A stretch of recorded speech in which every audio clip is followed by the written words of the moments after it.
Assalamualaikum warahmatullahi wabarakatuh. Salam, salam sejahtera untuk kita semua. Om Swastiastu, Namo Buddhaya, salam kebajikan, Rahayu. Yang kami hormati, Ibu Ketua, para Wakil Ketua, dan para anggota Dewan Perwakilan Rakyat Republik Indonesia. Dalam kesempatan yang berbahagia ini, marilah kita panjatkan puji syukur kehadirat Allah Subhanahu wa Ta'ala, Tuhan yang Maha Esa. Karena atas rahmat dan ridhonya, hari ini kita dapat menghadiri rapat paripurna Dewan Perwakilan Rakyat Republik Indonesia dalam suasana aman, tentram, dan tetap terjaganya persatuan bangsa yang kuat. Atas nama pemerintah kami mengucapkan terima kasih kepada Dewan Perwakilan Rakyat atas terselenggaranya rapat paripurna guna menyampaikan kerangka ekonomi makro dan pokok-pokok kebijakan fiskal atau disingkat KEM PPKF tahun 2026. Sesuai amanat konstitusi dan undang-undang, KEM PPKF tahun 2026 merupakan proses pembicaraan pendahuluan dalam rangka penyusunan Rencana Anggaran Pendapatan dan Belanja Negara atau RAPBN tahun 2026. Pada forum yang baik ini dan karena bulan Syawal belum lama berlalu, izinkan kami juga menyampaikan selamat Hari Raya Idul Fitri 1446 Hijriah dan mohon maaf lahir dan batin secara tulus. KEM PPKF tahun 2026 disusun oleh pemerintah Presiden Prabowo dan Wakil Presiden Gibran Rakabuming untuk mewujudkan amanat Undang-Undang Dasar 1945 Pasal 33 yang menyatakan bahwa perekonomian disusun sebagai usaha bersama berdasarkan azas kekeluargaan. Selain itu, bumi, air, dan kekayaan alam yang terkandung di dalamnya dikuasai oleh negara dan dipergunakan sebesar-besarnya untuk kemakmuran rakyat. Prinsip ini sejalan dengan visi Indonesia Emas 2045. Penyusunan KEM PPKF 2026 dihadapkan pada perubahan dahsyat dan fundamental yang drastis dan dramatis dalam lanskap tatanan dan tata kelola dunia saat ini. Pertumbuhan ekonomi Indonesia juga mengalami revisi ke bawah sebesar 0,4%. Pertumbuhan ekonomi Indonesia tahun 2025 dan tahun 2026 diproyeksikan oleh IMF sebesar 4,7%, turun 0,4% dari proyeksi di bulan Januari 2025. Pemerintah dengan berbagai instrumen berusaha memitigasi risiko dengan melakukan reformasi penyederhanaan regulasi serta mendorong investasi agar perekonomian Indonesia tetap dapat tumbuh mendekati 5%. Perbaikan fundamental di sisi iklim investasi dan produksi serta perdagangan melalui upaya negosiasi dan deregulasi terus diupayakan. Demikian pula penggunaan instrumen fiskal atau APBN untuk insentif maupun untuk meredam gejolak, melindungi dunia usaha dan masyarakat terus dilakukan.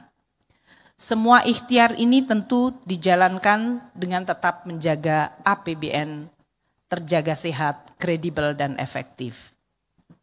Pimpinan dan seluruh anggota Dewan yang kami hormati. Hari ini tanggal 20 Mei 2025. Bertepatan dengan peringatan Hari Kebangkitan Nasional yang diperingati sebagai awal pergerakan nasional melawan kolonialisme yang eksploitatif dan jelas tidak adil.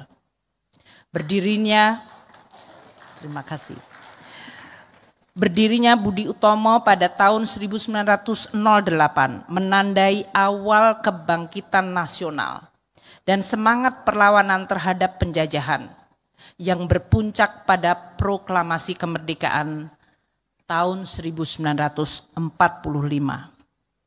Kini, 1 abad kemudian dunia kembali berubah akibat kebijakan proteksionisme seperti tarif dagang tinggi yang dilakukan oleh Amerika Serikat. Indonesia harus mampu memanfaatkan momentum ini dengan meneladani semangat para pendiri bangsa, terus berjuang menjaga, mempertahankan, dan memperkuat kedaulatan nasional. Kedaulatan bangsa dan kedaulatan ekonomi sangat penting dan perlu diperkuat dan dijaga di tengah gejolak global dan persaingan yang meruncing. Persaingan di bidang militer, keamanan, persaingan geopolitik dan ideologi, ekonomi, sektor keuangan akan semakin menantang dan makin kompleks. Persaingan ini berpotensi mengancam stabilitas dan kemajuan yang sudah dan akan terus kita capai. Oleh karena itu, Indonesia harus mandiri dengan memperkuat ketahanan pangan, ketahanan energi, meningkatkan kualitas sumber daya manusia kita, serta memperkuat pertahanan semesta. Sumber daya alam harus mampu menciptakan nilai tambah melalui hilirisasi yang strategis dan berbasis daya saing tinggi yang mampu menarik modal nasional dan global secara produktif. Dengan demikian, kesejahteraan rakyat melalui penciptaan kesempatan kerja yang berkualitas terjadi. Sumber daya manusia terus ditingkatkan melalui program pendidikan, terutama berbasis science, technology, engineering, and mathematics atau STEM. Hal ini untuk mengejar ketertinggalan industri dan memacu kemajuan lebih tinggi. Program kesehatan universal atau semesta menjadikan akses dan memperbaiki kualitas pelayanan kesehatan yang makin baik bagi seluruh rakyat Indonesia. Perluasan dan penguatan jaring pengaman sosial memberikan perlindungan yang memadai bagi seluruh rakyat Indonesia, terutama kelompok yang rentan dan tidak mampu. Seluruh masyarakat harus memiliki kesempatan untuk maju dan berkembang melalui berbagai program intervensi lengkap, baik melalui program seperti makan bergizi gratis untuk anak-anak sekolah, anak usia dini, ibu hamil, hingga program sekolah rakyat untuk anak tidak mampu, usaha kecil menengah dan koperasi, penguatan ekonomi di level akar rumput akan terus diperkuat termasuk melalui pembentukan koperasi desa atau kelurahan merah putih di seluruh desa dan kelurahan. Petani, nelayan, dan buruh menjadi perhatian utama dari sisi kesejahteraan dan kepastian tingkat kebutuhan hidup yang layak. Selain itu, mereka adalah tulang punggung ekonomi kita yang juga menghindarkan dampak negatif globalisasi dalam bentuk kesenjangan ekonomi yang sangat besar, kemunduran kesejahteraan yang akan menimbulkan destabilisasi sosial politik. Hal ini terjadi bahkan di negara yang paling kuat seperti Amerika Serikat. Globalisasi tanpa afirmasi menimbulkan petaka sosial politik. Membangun perekonomian yang berkeadilan dan inklusif dengan mengurangi kesenjangan dan meningkatkan kesejahteraan untuk semua adalah sesuai dan menjadi mandat dari azas keadilan sosial bagi seluruh rakyat Indonesia. Sila kelima dari Pancasila. Untuk mewujudkan cita-cita tersebut tidak mudah dan tidak sederhana. Berbagai tantangan dan hambatan harus kita atasi, termasuk hambatan struktural yang perlu penanganan konsisten, tekun, efektif dalam jangka menengah dan panjang. Berbagai tantangan struktural Indonesia antara lain bonus demografi yang semakin terbatas dan kecenderungan usia penduduk menua. Pergeseran aktivitas ekonomi menuju ekonomi digital dan perkembangan teknologi yang sangat cepat mendisrupsi seluruh kegiatan ekonomi dan lapangan kerja. Ketiga, kualitas sumber daya manusia yang harus terus kita tingkatkan. Dan keempat, pengelolaan sumber daya alam yang harus dilandasi tata kelola yang baik, bersih, serta efisien dan kompetitif. Kelima, sektor keuangan yang masih terbatas dan dangkal yang menghambat kemajuan industri dan perkembangan jasa pelayanan. Dan yang keenam, ancaman perubahan iklim yang harus terus kita antisipasi dan mitigasi. Ibu Ketua, Bapak Pimpinan, dan para Bapak Ibu anggota Dewan yang kami muliakan. Di tengah guncangan global dan tantangan yang sangat berat ini, kita patut bersyukur. Pada triwulan 1 2025, ekonomi Indonesia tumbuh 4,87%. Capaian tersebut perlu diperkuat agar momentum pertumbuhan dapat terus berlanjut. Langkah reformasi struktural, kebijakan dan kelanjutan program hilirisasi dengan meningkatkan ekspor dan memberi nilai tambah yang lebih tinggi perlu terus dilakukan.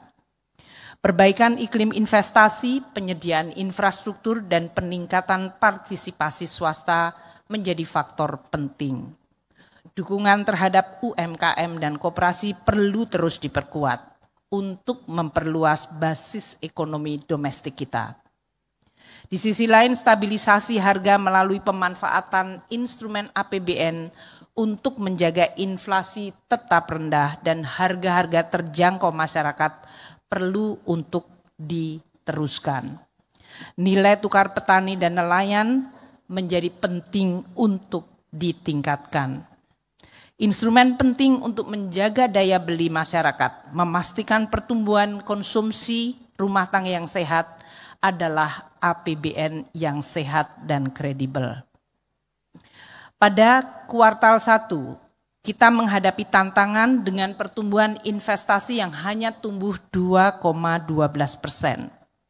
Meskipun demikian, trajektori ke depan dari investasi diyakini masih akan kuat melalui program hilirisasi dan juga menarik investasi serta terjadinya perubahan konstelasi global yang harus menjadi pemicu untuk kesempatan investasi di dalam negeri.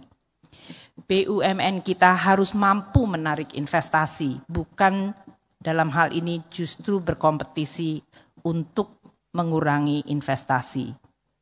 Termasuk di dalamnya Danantara yang perlu untuk terus meningkatkan kinerja di dalam rangka untuk menarik investasi secara efektif. Ekspor kita di kuartal pertama masih tumbuh 6,78% year on year, terutama didukung ekspor non-migas, terutama komoditi yang terkait hilirisasi, yaitu besi dan baja, serta mesin serta peralatan elektronik. Pemerintah terus suportif mendukung dan menjaga ketahanan ekspor Indonesia. Dalam jangka pendek dilakukan upaya negosiasi dengan Amerika Serikat maupun upaya perluasan pasar ekspor kita.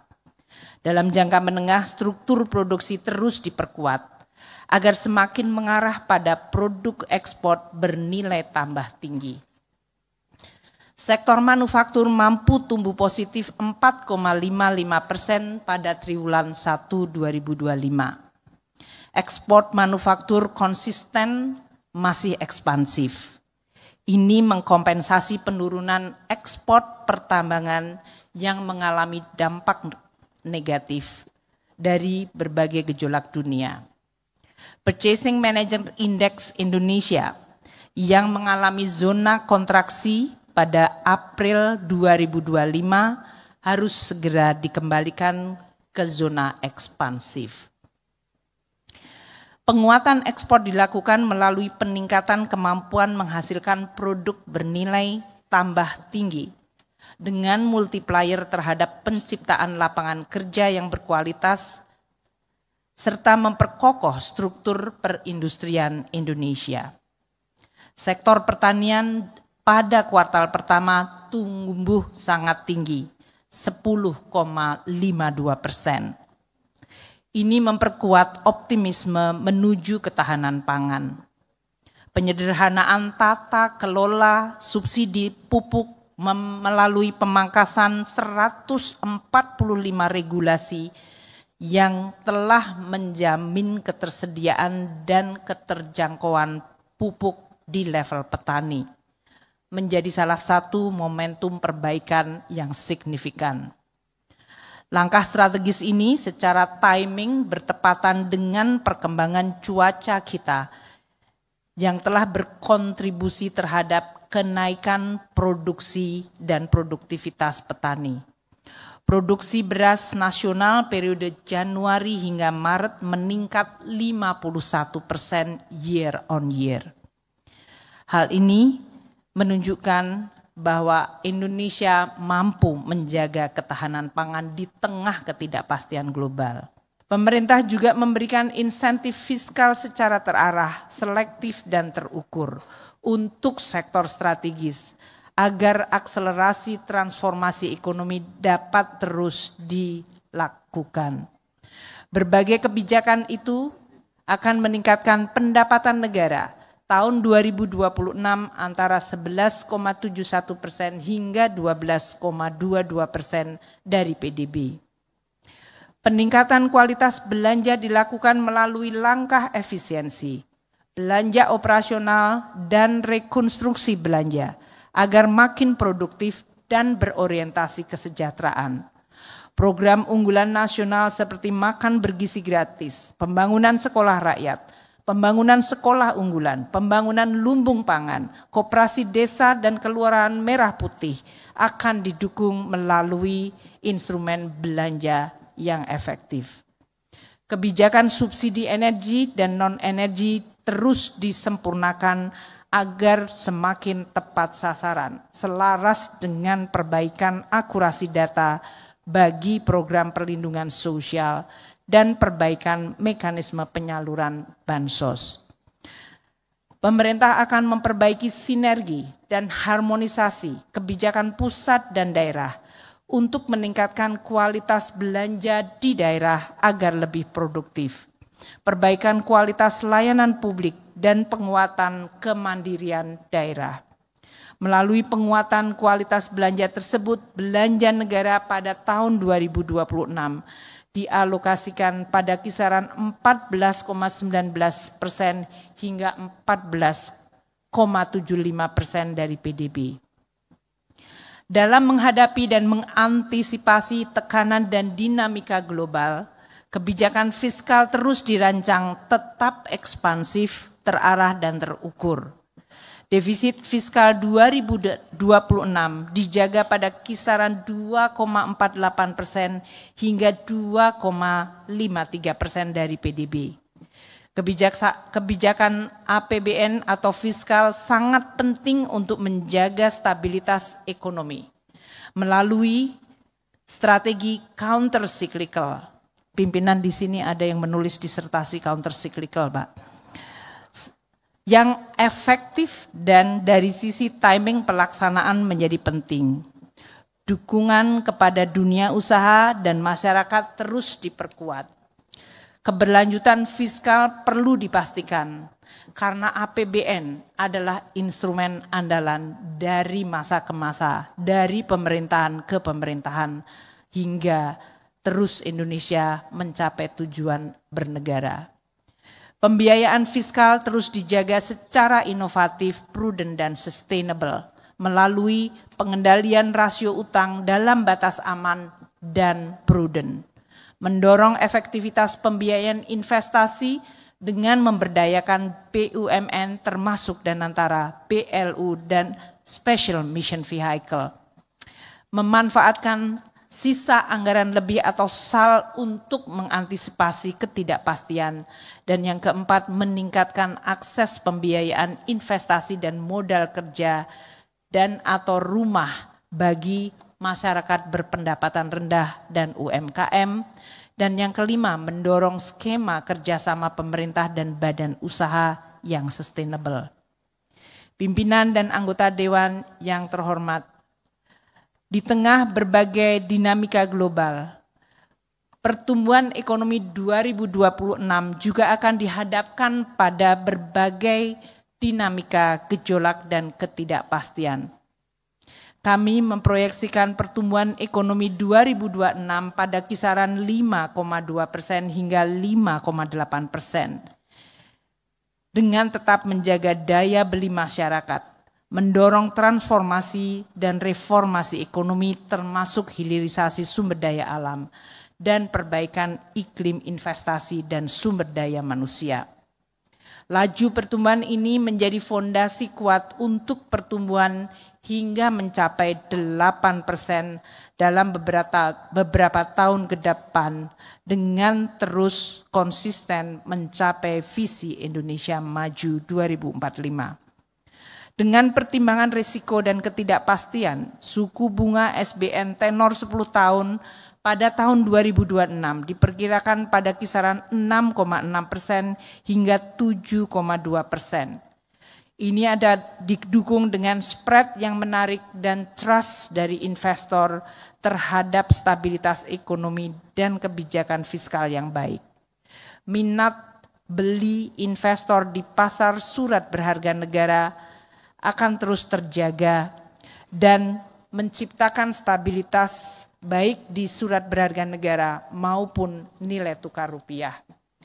Nilai tukar rupiah terhadap dolar pada tahun 2026 diperkirakan antara kisaran 16.500 hingga 16.900 rupiah per dolar. Inflasi di kisaran 1,5% hingga 3,5% dengan terus menjaga stabilitas harga baik dari sisi supply dan demand. Dengan tensi gejolak politik dan perlemahan ekonomi global, harga minyak mentah dan berbagai sumber daya alam Indonesia pasti terpengaruh. Minyak mentah Indonesia akan berada pada kisaran antara 60 hingga 80 dolar per barel. Lifting minyak di 600.000 hingga 605.000 barel per hari dan lifting gas pada 953.000 hingga 1.017.000 barel setara minyak per hari. Upaya untuk meningkatkan lifting minyak dan gas terus dilakukan. Dengan latar belakang tersebut, kebijakan fiskal 2026 akan terus didesain untuk efektif mendukung akselerasi pertumbuhan ekonomi nasional, meningkatkan kesejahteraan rakyat, dan menurunkan angka kemiskinan. Angka kemiskinan ditargetkan turun pada rentang 6,5 hingga 7,5% pada tahun 2026. Tingkat pengangguran terbuka pada rentang 4,44% hingga 4,96% dan pada tahun 2026 di 4,5 hingga 5%. Rasio Gini ditargetkan terus membaik pada rentang 0,377 hingga 0,38 pada tahun ini dan tahun depan 0,379 hingga 0,382. Indeks modal manusia ditargetkan membaik di 0,57 dari target 2025 sebesar 0,56. Pimpinan dan para anggota Dewan yang kami muliakan, demikianlah pengantar keterangan pemerintah atas kerangka ekonomi makro dan pokok-pokok kebijakan fiskal tahun 2026. Pemerintah mengharapkan dukungan, masukan, pandangan kritis dari seluruh anggota Dewan dan pimpinan DPR dalam pembahasan pembicaraan pendahuluan di dalam rangka untuk menyusun RAPBN tahun 2026 yang sangat penting dan strategis.